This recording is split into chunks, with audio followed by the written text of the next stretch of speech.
Alright, so now that we're done with our buttonholes, so we're gonna make the opening. You're gonna need an unpicker and a pin. So the pin is for you to put at the beginning of your button so you don't slice it all the way. So making Yeah, a it's big very opening. frustrating if you slice that buttonhole and there's no pin there and you slice right through and you damage your fabric. Alright, so right in between the buttonhole, so you're just going to put your unpicker and then cut to the top. And then In between the stitching. when you get to the top there, your pin will stop it, and that's how you do it. And then here you go. And then you can even just try and see if your button fits, so you can just slide it in there. There we go. Perfect. So should I try the other one?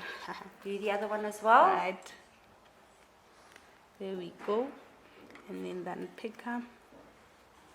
And feel it when you finish. Feel how raised it is and how nice it feels. It's not a flat buttonhole. It's quite raised. Let's feel that. Yeah.